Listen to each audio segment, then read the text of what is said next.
இந்திய நாட்டு அரசியலில் ஒரு நட்சத்திரமாக இருந்து கொண்டு தமிழ்நாட்டு அரசியலில் இந்திய நாட்டு ஆளும் கட்சியினருக்கும் புதிய பழைய எதிர்கட்சியினர்களுக்கும் ஒரு சவாலாக இருந்து கொண்டு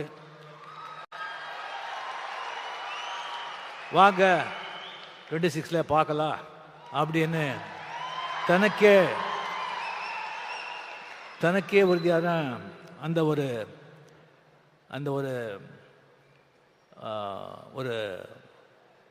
அந்த புன்னகையுடன் செயல்பட்டு கொண்டிருக்கும் சிஎம் அவர்களுக்கு மதிப்புரிய என்னுடைய நண்பர் தமிழக முதலமைச்சர் மு.க. ஸ்டாலின் அவர்களுக்கு என்னுடைய முதற்கண் வணக்கத்தை தெரிவித்துக் கொண்டு, அவர் இளையராஜா சார் அவர்கள் எப்போ இந்த சிம்பனி எழுதி இது லண்டனில் ரெக்கார்ட் பண்ண போகிறேன், இது மிகப்பெரிய ஒரு சாதனை அப்படி அனௌன்ஸ் பண்ணாங்களோ அப்போவே சிஎம் அவர்கள் இளையராஜா ஸ்டுடியோவுக்கு போய் அவரை வாழ்த்தினார்.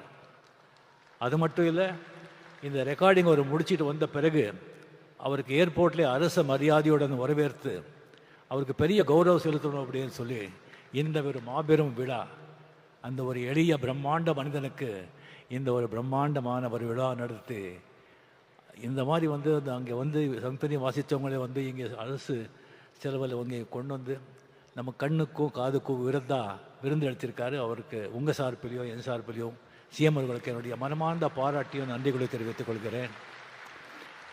அன்பு தம்பி டெபுட்டி சிஎம் உதய அவர்களே, சுவாமிநாதன் அவர்களே, சீஃப் செக்ரட்டரி அவர்களே, என்னுடைய கலையோக அண்ணா கமல்ஹாசன் அவர்களே, நான் அதிசய மனிதர்களை நான் புராணத்தில் படிச்சிருக்கேன், இதிகாசத்தில் படிச்சிருக்கேன். நான் கண்ணாலே பார்த்த அதிசய மனிதர் இளையராஜா அவர்கள். இளையராஜா அவர்களே, இங்கே வந்திருக்கும் அரசியல் நண்பர்களே, பெரியவர்களே, தாய்மார்களே, ப்ரெஸ் மீடியா நண்பர்களே, என்னை வாழ வைக்கும் தேவான தமிழக மக்களே, இங்கே நான் சாமியன் கூப்பிட்ட இளையராஜா அவர்களை இவரை பற்றி பேசணும்னு சொன்னால் நிறைய பேசலாம். ஆனால் ஒரு நேரம் கருதி சிஎம் அவர்களுடைய நேரம் அது ரொம்ப நான் எடுத்துக்கக்கூடாது. அதுக்காக சில விஷயங்கள் மட்டும் இளையராஜா, அந்த மாதிரி ஒரு இளையராஜா ஒரு இசையமைப்பாளராக உலகத்தில் வாழும் அனைத்து தமிழக மக்களின் ரத்தம் நாரி நரம்பில் அவருடைய இசை, அவருடைய பேர் ஊறி போயிருக்கு. இப்போ ஜஸ்ட் ஒரு நோட் அடித்தாலும் எப்படி நீங்கள் பிடிச்சி இது பண்ணுறீங்க பாருங்கள். ஒரு 70s 80s 90s ஒரு போட்ட பெட்டுகள், ஒரு பாட்டுகள் இப்போ கூட ஒரு ஃபிலிமில் ஒரு 2-3 பாட்டு போட்டால் அந்த படம் சூப்பர் ஹிட் ஆகிடும். இப்போ கூலியில் கூட 2 பாட்டு நம்ம அதை நம்ம பயன்படுத்திக்கிட்டோம். ஸோ அந்த மாதிரி அவர் இசையமைப்பாளர் இளையராஜா அவர்கள் பற்றி எல்லாருக்கும் தெரியும். அதை விட ஜாஸ்தி ஒரு மனிதனாக பெரிய மாமனிதனாக அவரை நான் பார்த்துருக்கேன். அதுக்கு அவர் மேலே ரொம்ப கௌரவம். ஒரு 1600 படங்கள், 800 பாட்டுகள், 1500 பாடல் பாடியிருக்காரு, 508 பாடு எழுதியிருக்காரு. 50 வருஷம், இது சாதாரண விஷயமா என்ன? சரி, அவரை நான் பல விதங்களில் 50 வருஷத்தில் பல நேரங்களை சந்திச்சிருக்கேன். ஃபஸ்ட்டு நான் பார்த்த 74 ஜிகே வெங்கடேஷ் கிட்ட ரெசிடெண்ட்டாக இருக்கும்போது, ஃபிலிம் இன்ஸ்டியூட்டில் படிக்கும்போது அந்த ஸ்டுடியோ ரவுண்ட் போகும்போது பார்த்தேன். ஒரு சின்ன ஒரு பையன் அதிர்ஷ்டிங்க பார்த்தேன். அதுக்கப்புறம் புவனாவரி கேள்விக்குறியில் ஒரு இளைஞன் இளையராஜா இன்சர்ட் பண்ணி ஒரு நல்ல க்ளீன் ஷேவ் பண்ணி அவரை நான் பார்த்தேன். அதுக்கப்புறம் ஒரு நாள் திடீர்னு பார்க்குறேன், கம்ப்ளீட்டாக ஒரு வேஷ்டி ஜுப்பா போட்டு ருத்ராட்சை போட்டு முடியெல்லாம் மொட்டை அடிச்சுட்டு பொட்டோடு இருக்காங்க. ஒரு பார்த்த உடனே நான் சாமியான்னு கூப்பிட்டேன். இது என்ன சாமியான்னு சொன்னேன். இதுதான் சாமி ஒரிஜினல்னு சொன்னாங்க. அப்போலேருந்து அவர் எப்போவுமே சாமியான்னு நான் கூப்பிடுறேன். அந்த மாதிரி அவர்கிட்ட ஒரு வாட்டி பஞ்சவரணாசம் கூட ஒரு படத்துக்கு நான் கம்போசிங் போயிருந்தேன், ஷூட்டிங்கில். அப்படி போயிருக்கும்போது ஜஸ்ட்டு ராகங்கள் அப்படி வருது, ஜஸ்ட்டு ஆழ்மணியை தொட்டு அப்படியே கொட்டுறாங்க. அதாவது அந்த பழைய காலத்தில் பட்டிக்காட்டில் அந்த நெல் குவியல் இருக்கும். அதை ஒருத்தர் அளந்து கொடுப்பான், இன்னொருத்தர் தள்ளி கொடுத்துட்ருப்பான். அளந்து கொடுக்குறவன் தள்ளி கொடுக்க பற்றி பார்க்கவே மாட்டான். அந்த மாதிரி அந்த ராகங்களோட ராசியை அந்த ராக சரஸ்வதி ராக தேவி இந்த ராக தேவனுக்கு அப்படியே தள்ளி கொடுப்பான். இவர் அப்படியே அந்த ஹார்மோனியமில் அப்படியே அள்ளி கொடுக்குறார். அந்த மாதிரி ஒரு இது சில விஷயம் மட்டும் நான் சொல்கிறேன், நேரம் கருது. ஒரு வாட்டி எனக்கு வந்து வாங்க ரஜினி உங்கள்கிட்ட பேசணும்னு சொன்னாங்க. என்ன சமாச்சாரம் சொல்லி போனால், இந்த மாதிரி ரஜினி உங்களுக்கு தெரியும், நம்ம பாவதார் அண்ணா வந்து அவர் மறைஞ்சிட்டார், இன்னொரு பாஸ்கர், இன்னொரு அமரன், கங்கேபரன் வந்து அப்படியே அவன் செட்டில் ஆகிட்டான், மியூசிக் பண்ணிவிட்டு டைரக்ட் பண்ணிக்கிட்டு அவன் செட்டில் ஆகிட்டான். அந்த பாஸ்கர் கொஞ்சம் செட்டில் பண்ணணும், நீங்கள் ஒரு படம் பண்ணணும் சொன்னாங்க. சரி சாமி நான் பண்ணிடுறேன் அப்படின்னு சொல்லி டேட் கொடுத்தேன். பஞ்சவர்ணாச்சலம் எல்லாம் பேசிக்கிறாங்கன்னு சொன்னாங்க. சரி ராஜாதி ராஜா படம் திங்க இது பண்ணி அதுக்கப்புறம் பார்த்தா ஆர் சுந்தரராஜன் ஒரு பெக்யூலர் டைரக்டர், பெரிய ஹிட்டு கொடுத்துருக்காரு, பட் சீனெல்லாம் இருக்காது அவர்கிட்ட. அதே ஒரு வித்தியாசமாக இருந்தது. எனக்கு என்னடா இது அப்படின்னு சொன்னால், அதுக்கப்புறம் பாஸ்கர் கம்ப்ளீட்டு படத்தை பற்றியே பேச மாட்டார், வேறு விஷயந்தான் அவர் பேசுவார்.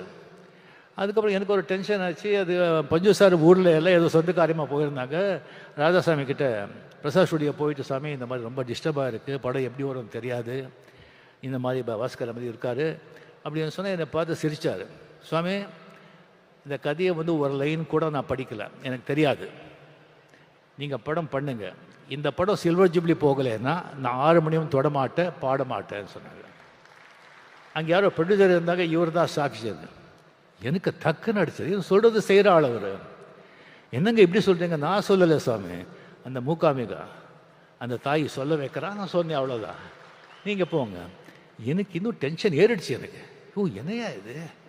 அதுக்கு ஊட்டியில் போகிறேன், ஒரு பாஸ்கர் மார்னிங் வந்து அப்படியே வந்து காதில், ரஜினி நல்ல மழை, இன்னைக்கு ஷூட்டிங் இல்லை, இந்த 2 நாள் மழை, மட்டன் குழம்பு இட்லி அப்படின்னு. அந்த மாதிரி எனக்கு 25 வாரம் என்னடா இதுன்னு சொல்லிட்டு எனக்கு ரொம்ப டென்ஷன் ஆகிட்டு, அதுக்கப்புறம் நானே மென்டலி முடிவு பண்ணியிருந்தேன். நோ அப்படின்னு சொல்லி ஒரு 10 எக்ஸிபிட்டர்ஸு 10 சென்டரில் வந்து நமக்கு தெரிஞ்சவங்க கிட்ட படம் சரியாக ஓலைன்னா கூட நாமளே பணம் கொடுத்து சில்வர் ஜூப்ளி ஓட்டிடலாம் அப்படின்னு சொல்லி மைண்டில் செட்டிலாக இருந்தேன் நான். படம் சொன்ன மாதிரி சில்வர் ஜூப்ளிங்க, சில்வர் ஜூப்ளி. என்ன ஒரு நம்பிக்கை, ஒரு கான்ஃபிடென்ஸ். எனக்கு ஒரு கடவுள் நம்பிக்கை இருக்குது, ஆனால் இந்த மாதிரி ஒரு நம்பிக்கை, சரண்டர் சொன்னால் அதெல்லாம் பலிக்கும். ஸோ அந்த மாதிரி வந்து கம்ப்ளீட்லி வந்து அவர் வந்து இளையராஜா, சாரி கமல், ரஜினிகாந்த், விஜயகாந்த், ராமராஜன், முரளி, மோகன் எல்லாருக்கும் ஒரே டைமில் மியூசிக் போட்டு கொடுக்குறாரு. பட் எல்லாருக்கும் ஒரே மாதிரி தான் பண்ணுறேன் சொல்ல, அது உண்மையிலே கமல்ஹாசனுக்கு மட்டும் கொஞ்சம் எக்ஸ்ட்ரா. அது ஆல்ரெடி சொல்லியிருக்கேன் நான், அது சிஎம் முன்னாலேயே அதை நான் பதிவு பண்ணுறேன். கமலுக்கு தான் அவர் கொஞ்சம் ரொம்ப ஜாஸ்தி. இது ஒன்றும் இல்லைங்க, அது வீதியில் மான் போல் வந்தவனை யார் அடித்தாரோ உன்னை யார் அடித்தா, அவர் மட்டும் பாட்டு வந்து 1000 பேர் அப்படியே கண்ணில் அழுதுருவீங்க. ஒவ்வொரு பாட்டும் அந்த மாதிரி ஒரு பாட்டு. சரி அந்த மாதிரி வந்து இளையராஜா வந்து அந்த மாதிரி ஒரு கொடிக்கட்டி பறந்தார். பட் ஒன்றுங்க, ஆக்சுவலி வந்து எப்போவுமே வந்து சக்ஸஸே வந்துட்டு இருந்தால் அந்த சக்ஸஸோட அருமை தெரியாது. அப்பப்போ ஃபெயிலியர் வரணும், ஃபெயிலியர் வந்தால் தான் சக்ஸஸோட அருமை தெரியும். ஸ்ப்ரீட் பிரேக்கர் மாதிரி கம்ப்ளீட்டாக அவர் அப்படி போயிட்டு இருந்தவர் வந்து இன்னொரு வந்து இசை அமைப்பட வர்றாங்க. வந்த உடனே எல்லாரும் அந்த பக்கம் சாயிறாங்க. அவருக்கு போய்ட்டு வந்து கோடியாக சம்பாதிச்ச ப்ரொடியூசர்ஸ், டைரக்டர்ஸ், திஸ்திங் அவங்க எல்லாம் போகிறாங்க, ஆர்டிஸ்ட்டும் போகிறாங்க, இன்க்ளூடிங் ரஜினிகாந்த். பட் அவரை பற்றி அவர் எந்த கவலையும் படுறாங்க. டிஎன் நகர்லேருந்து பிரசாத் ஸ்டுடியோக்கு ஒரு வண்டி 6:30 மணிக்கு எப்போ அப்படியே போயிட்டே இருந்தது. அந்த 6 மணியும் வாசிச்சுட்டே இருந்தது, ரெக்கார்டிங் நடந்துக்கிட்டே இருந்தது. அது வந்து திடீர்னு சொல்லி பாஸ்கர் காலமானார். திடீர்னு சொல்லி அவர் உசிரா நேசித்த ஒரு மனைவி ஜீவா அவங்க காலமானார். அதுக்கப்புறம் பவதாரணி ஒரே டாக்டர்னால் அவ்வளோ அன்பு, அவ்வளோ பிரியம். சும்மா அப்படி உட்காந்துருப்பாங்க, டாக்டர் வந்து அதில் கரண்ட் வந்த மாதிரி அவங்க இறந்து போகிறாங்க. அந்த 6 மணி வாசிட்டே இருக்கும், 6:30 மணிக்கு அந்த வண்டி போயிட்டே இருக்கும் பிரசாத் ஸ்டுடியோக்கு. எந்த ஸ்தலமும் இல்லை, எந்த இதுவும் இல்லை. கம்ப்ளீட்லி அவருடைய உலகமே வேறு. இங்கே நம்ம உலகத்தில் அவர் இல்லை, இசை உலகத்தில் அவர் இருக்கார். அப்பப்போ இங்கே வந்துட்டு போகிறார், அவ்வளோதான். அதுக்கப்புறம் திடீர்னு பிரசாத் ஸ்டுடியோவில் வந்துட்டு இங்கே நீங்கள் இருக்கக்கூடாது, நீங்கள் காலி பண்ணுங்க அப்படியே சொல்கிறாங்க. அங்கே ரெக்கார்ட் பண்ணணுங்கிறதுக்காக எத்தனை ப்ரொடியூசர்கிட்ட அவர் வந்து சண்டை போட்டிருக்காரு, எத்தனை டைரக்டர்ஸ் எழுந்திருக்காரு. சரி ஓகே பரவாயில்ல அப்படின்னு சொல்லிட்டு அதே ரோடில் வந்து ஒரு ப்ரீமியர் தியேட்டரை வந்து வாங்கி ரெக்கார்டு தியேட்டரை கன்வெர்ட் பண்ணி எந்த ஸ்டூடியோ இருந்ததோ அந்த பக்கமே இளையராஜா போர்டு போட்டாங்க. ஸோ அதுக்கப்புறம் நீங்கள் பார்த்தீங்கன்னா ஒரு கம்பெனிக்கு வந்து ஒரு ரைட்ஸ் கொடுத்துருந்தாங்க. ப்ரொடியூசர்கிட்ட ஒரு பணம் வாங்கி ஒரு படத்தை வாங்கி கொடுத்துருந்தாங்க. அவங்க திடீர்னு கையை விரிச்சுட்டாங்க. எந்த பணமும் இல்லை, உங்களுக்கு இது இல்லை அப்படின்னு சொல்லிட்டு. அவர் விட மாட்டார். கோர்ட்டுக்கு போனார், ஜெயிச்சார். எல்லா ரைட்ஸ், எல்லா ராயல்ட்டி இவருக்கு தான். அவருக்கு தலைமை இல்லாமல் எந்த டிவிலேயோ எந்த ரேடியோலையோ எந்த படத்துலேயோ எங்கேயோ கச்சேரி கான்சர்ட்டில் பாடக்கூடாதுன்னு சொல்லி 9 மணிக்கு அனௌன்ஸ் பண்ணுங்கன்னு சொன்னாங்க. எஸ்பி பாலசுப்ரமணியம் வந்து அமெரிக்காவில் பாடிட்டுருக்காங்க 6 மணி. சாமி சாரி இப்போ சொன்னால் அவருக்கு பாடிட்டுருக்காரு, உங்கள் பாட்டு பாட முடியாதுன்னு சொன்னால் சட்டம் பைலா எல்லாருக்கும் ஒன்று தானே, என்ன இருக்கோ இது பண்ணுங்க. எஸ்பிபி வந்து டெஃபினட்டாக பாட மாட்டான், நிறுத்திடுவான். அப்படியே எஸ்பிபி கோச்சிக்கிட்டாங்கன்னு சொன்னால் அவனுடைய நண்பனே கிடையாது. அது பாடிட்டு இங்கே வந்து என்னை பார்க்குறான்னு சொன்னாங்க. அதே மாதிரி எஸ்பிபிக்கு வந்து அங்கே பாடிட்டுருக்காங்க, நியூஸ் போகுது. அங்கேயே அனௌன்ஸ் பண்ணி இனிமேல் இளையராஜா படங்க பாட மாட்டேன், வேறு மியூசிக் டைரக்டர் பாட மாட்டேன்னு நிறுத்திட்டு சென்னை வந்தோடனே அவங்க பார்த்தாங்க. 2 பேர் அந்த இண்டஸ்ட்ரி இழந்தது. ஒன்று எஸ்பி பாலசுப்ரமணியம், இன்னொன்று விவேக். இது 2 பேர் இடத்தையும் யாராவது நிரப்பவே முடியாது. அந்த கோவிடில் வந்து எஸ்பிபி இறந்த உடனே பிரதருக்கு சிந்தாத கண்ணீர், பொண்டாட்டுக்கு சிந்தாத கண்ணீர், டாக்டருக்கு சிந்தாத கண்ணீர், நண்பனுக்காக கண்ணீர் சிந்தாங்க. அதுக்கப்புறம் வந்து ஒரு சர்ச்சை வந்தது, ஒரு டிபேட். ஒரு பாட்டு வெட்டு ஆகணும்னு சொன்னால் மெட்டா இல்லை வரிகளா அப்படின்னு ஃபுல் டிபேட், வாக்விவாதங்கள். டிபேட் இருக்கணும், வாக்விவாதம் நடக்கணும், கருத்தை வச்சு நடக்கணும், அப்படியே தனி மத தாக்குதல் இருக்கக்கூடாது. அது என்னுடைய அன்பு. அது இது.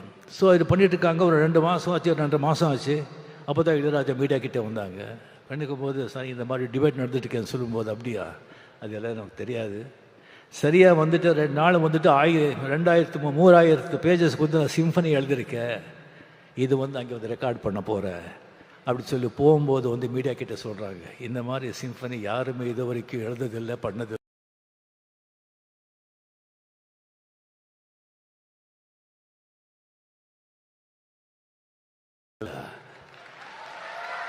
இந்த இளையராஜாக்கு இல்லாத திமிரு வேறு யாருக்கு இருக்கும் அப்படின்னு சொல்கிறாங்க.